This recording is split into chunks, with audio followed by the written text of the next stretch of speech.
Now, the topic we were just discussing about playing in lower divisions and coming back bragging. When I came up with the topic, when I thought about it, I didn't think about how it would lead into it, but it's gonna lead into it in a big way. So, my question, and I'll question you: how do you judge the success of a program, right? Whether it's because the core of it was about, like, quote unquote, my type of business, training. Mm-hmm. But in general, I would say like a training business such as myself, an AAU, travel team program such as yourself, a city league program, or I don't know. I'll leave high school out of it because high school, there are a lot of different factors, right? So we'll just say, how do you judge success of your program? For me, it's about really making kind of the old adage, I left it better than I got it. Right. And just making sure players get better, having a real each player has an idea of where they want to go, mm-hmm. and just really guiding them in that area. And for example, like if I'm a 5'7" post player on my high school team, like knowing you're going to play at this level, like you're going to have to really change your whole game, right? And be okay with that. For me, it's really to make it shorter, the development piece, because there's a lot that goes into it. Mm-hmm. The development piece, the IQ piece, like how smart your kids are getting, and then just being honestly, like, where are your kids going? Right. I mean, that's, I've had people approach me for many years. Oh man, you guys you're the this and this and that, and kind of want me to advise them on how to do it. I said, man, I wouldn't argue with anybody. Right. I would just say, hey, judge me by how many of our kids go to school. Mm-hmm. I mean, and that's really it. And not just for the 1 year, right, and come back. How can you sustain that? There's a lot of work in sustaining that. And so, and then really being able to coach a lot. I see a lot of coaches. I used to be in the same space where I could only coach a player that played like me. Yeah. I see that a lot. I even see that in certain colleges, being honest, not gonna name any names.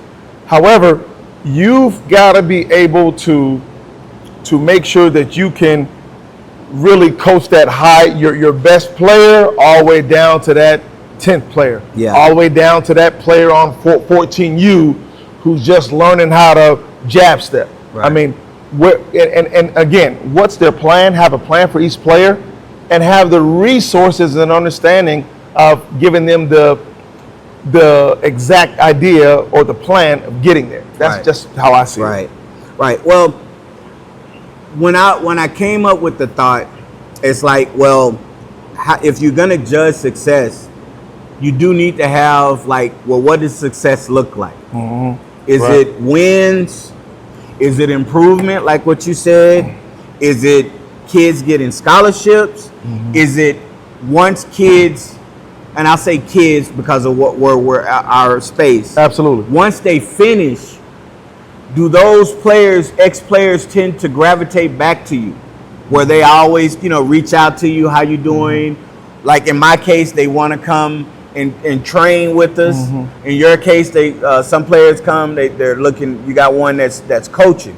So I think for me, you have to define what your success is going to be, because I would say wins should actually be taken out of the equation, because for you could win every tournament you play in. Did those kids still get better? Right? Because if they played talent that wasn't, if they weren't pushed in facing adversity in certain ways, they're not able to show the improvement that's necessary for them to get out of it, right? Yeah. I left one thing that's probably the most important. That's relationships. Yeah, he didn't leave it out. He was like, oh damn, he said relationship. Let me say relationship. No, did you say relationships? Yeah, I'm just messing with you, man. So I'm just messing with you. The relationship that you build, like for example, we have 5 young ladies that are coaching right now in the college ranks. Yeah. So we've got 3 or 4 at the Division I level, then NAIA and D2. Right. So a lot of those relationships. We knew the coach, we made a call. A lot of them, like the player kind of said, hey, coach, what do you think? I mean, I've been to weddings. I've watched our alumni alumnus have their own kids. Yeah. So, you being involved, it's bigger than basketball. Right. And that's what I always say. Right. Now, I don't have the extensive resume he does. Stop it. But I'm in the neighborhood because we got a couple of ex-players that went to coaching. One's currently coaching on D1 level. Now, yours is more prestigious.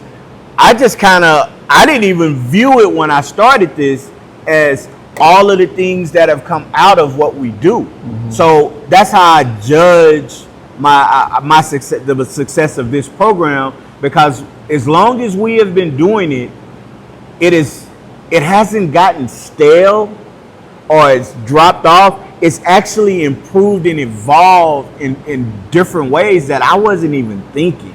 But I look at some of these, it's maybe a couple of travel teams or a couple of teams that quote unquote travel, and I see some of the things that they're doing and how they promote it, and it's like, yeah, but that's not going to help your kids, because here's the ultimate thing.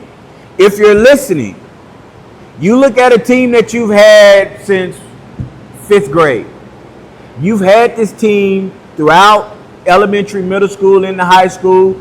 You have great chemistry.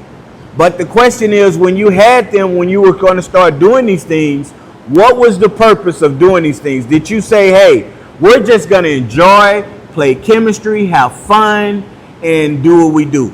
If that was what your goal was, then that's how you can judge the success. But if your goal was, I'm going to get you guys to colleges, you're going to get looks and get signed. Mm-hmm. Throughout that program, you get to the end and you don't get any kids signed, then you have to say that your program was a failure. Absolutely. Completely. Right? You have to say it was a failure. And too many times I've seen that happen where that's going, and kids and parents are promised one thing, but it's not being delivered. That has to be looked into. Look, I don't really consider it a knock. I consider it constructive criticism. That, like, look, you have to sometimes look and say what you're wanting to do. Mm-hmm. If you're just like, look, my kid doesn't get a chance to play enough, so I'm going to create a team so they can continue to play and develop, mm-hmm. and whatever happens, I'm with that. Right. But the minute you start talking about this, I can get you here. If you don't deliver to that, then yeah, that's a failure. And most people discuss, they talk about college because they've won a bunch of games, right? Not because they develop. Now, going back to this guy being all modest, the thing that you have done is you've been able to be about business and be about kids. I mean, we've had conversations, and I left. I think we had lunch one time, and I left going, why would he do that? Like, you're always looking at the competition, not as to hate or anything like that. I mean, you're always giving them the props. Hey, I like that idea, but you're always looking to level up, continue to build. What I like is keeping up with the times. Yeah, and that's something that I remember you were outside. Right? Yeah, elementary. Outside. So I mean, you've always found a way and had a plan. Yeah. And a lot of times, sometimes those plans change. A lot of times you've taken advice from people. So I mean, you've got all these components that have created what we now call success. Right. And so that's one thing that he's got to really give himself props for. I will tell you this. I had someone, recently because they see all of the other organizations that, you know, they're doing training, they're starting leagues and stuff. And it was like, man, nobody was even thinking about doing the stuff that's being done. No doubt. All right. Now, I'll say the league standpoint, the city of El Paso messed that up. When they changed and they stopped allowing certain things, people started looking elsewhere. What happened? They were changing. They had a new director that came in that was changing. Like they were charging a lot more. Teams would pay. Like if they were playing an 8-game season, they would they'd have to the second or third game to finish paying off. Pay as they go. Right. But it came to where, no, we need the money at the front, right? Now, it did two things. It allowed people to just, you know, really get the money and go. But then some people got a little turned off about what they were doing and how they were doing it. So it evolved into people starting their own leagues, right? And that's where you have that. With me, there wasn't anybody doing this, right? And then now everybody's doing it and it's fashionable. And look, there are some people out there that shouldn't be doing it. That real talk. There's some people out there that shouldn't be doing it. Complete facts. The question was, why do you share other organizations, you know, posts?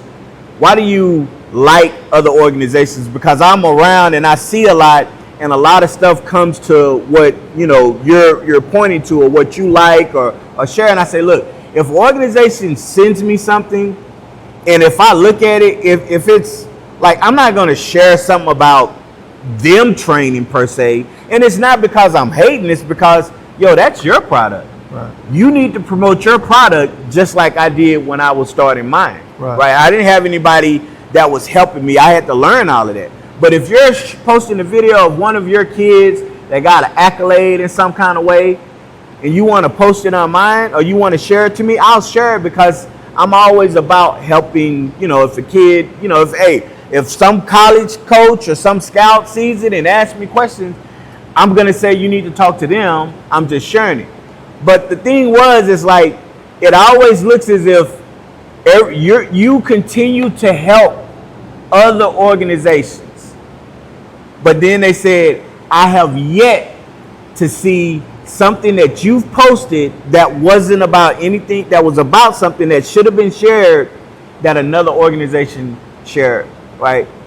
And he was like, and it bothers me because it's like, you've always done for everybody, you know, what all of the stuff you've done. And I was like, yeah, I get it. I said, look, I can't fault a person for not thinking the way I do. Right. It might not just be in their thought. Doesn't mean that they're being malicious, because I have conversations and I talk to all of the, well, not all, but most of the different trainers and stuff. And I send kids to them and stuff. But it's like, I do have to say, like, nobody, and it's funny because there are trainers now that are, you know, really, and I kind of crack up and say, I was training when you were in high school. Right. Like I was doing this as a business when you were in high school. You weren't even thinking, you were worried about if you come make the team when I was training kids, right? And that's just kind of the evolution. So that's facts. I think, you know, to your credit, like it should be put out there more about, not only did you bring kids to your program, you got them to college. They finished and graduated from college, and now they are coaching in college. So now that gives you another avenue, because now this assistant coach that you had that's at this school, if you tell that coach, I got a player that reminds me of such and such, it's easier for them to relate because they've been around you. So now it becomes even easier for you to get more kids in school. And I've always said it when I talk to college coaches, when a coach says, yeah, I'm about to leave, right? I'm about to leave and I'm about to go in the program, I always feel bad about it. But then I turn around and say, well, now instead of one program, now I got two. Absolutely. Or I got three, because these coaches trust what we do. Now they might be looking for a different player that this coach is looking for, and this player I have might not fit with this coach, but that coach is going to love him. You said something that was very important, and that's trust. And that's really trusting your word. I think just where I'm at in this town, people are very quick to say so-and-so's Division I, so-and-so can play in college, you know? And so when that particular person saying that, or coach, never played in college. Right. That particular, you know, well, I'm going to go to JUCO. If everything fails, I'm going to go to JUCO. No. JUCO is a farm system for Division I kids. Right. And I've had to really advise a lot of athletes and parents, especially mine, as to never make those statements because you sound really silly. Right. You tell everyone you have zero knowledge about what's going on in this space. Right. So, you know, college coaches, they go with who they trust. Right. And that's the bottom line. You get calls all the time. Yeah. Asking like, and you know, we'll talk, hey Lee, who do you think will fit here? And we'll like, okay, man, you know, maybe here. And so, I mean, you always want to network. Right. Regardless of, is important. And obviously I'm not a trainer at all, okay? Yeah, I would fail in this space. Nah, he trains. No, I don't. He trains. I fail in this space. I would fail. So like I'm always asking for advice. Even with a parent, I'm always asking, hey Kay, you know, like what do you think? Just because we have to get out of this space or an idea that we know everything. Yeah. You know? So there are many different, like you have to have a nice circle that you can truly rely on. And that's what really helps you level up. Right. We'll end it on this with this subject. The easiest way to figure out if your child is Division I ready is to play an open gym full of Division I kids, or play in a summer league with only not Division I, but college kids that are currently in college. Sure. You'll find out. Look, I actually play. I didn't realize it. I was playing in a college summer league my sophomore year. Oh, wow. The summer of my sophomore year, and I'm playing. I didn't know. I wasn't thinking about it. I was there and I'm playing, and some guy asked my dad, like, man, that kid, he can play. That's your son? He's like, yeah. He's like, what grade is he? And my dad said, oh, he's a sophomore. He's like, oh man, yeah, he can play. What college is he at? He's like, college. He's a sophomore in high school. Wow. So I'm on a team with how did you get that opportunity? Okay, RIP to Coach Gilliam in Dallas. He was like a Rucker style guy. He gave me my first nickname. He called me the Bullet. Okay. But now there were some things he did later on that came out that were inappropriate. Were you killing people or you were just fast? Or both? I would, yeah. It was, yeah. In the high school level, yeah, I was killing, and it was just my ability to see the floor, make quick passes, get up the court. People couldn't keep me in front of them and stuff. So I got invited. On my team, I had sophomores and juniors that were Texas Tech, SMU, Baylor, right? Now we're playing, we're competing and stuff, and I'm getting mine. Right, I'm getting mine. It's still, I wasn't thinking to myself, "Oh yeah, I'm this and that." When my dad told him that I was in high school, the guy said he's like, "Oh man, he's gonna be playing. He's probably a Division I player, right?" And everything like. And look, that's how you know. Yeah, and it's like that's what my dad was like. That's when my dad really knew how good I was, but it wasn't by design. He invited me to this because he had seen us play in tournaments in the place. It was Redbird Gym. Redbird, yes, Redbird Gym. Yes, sir. And from that, it grew. So if you really want to see how good you are, if you are, that's where you find it. Because, they locking up in those leagues, man. Yeah. They locking up. All right.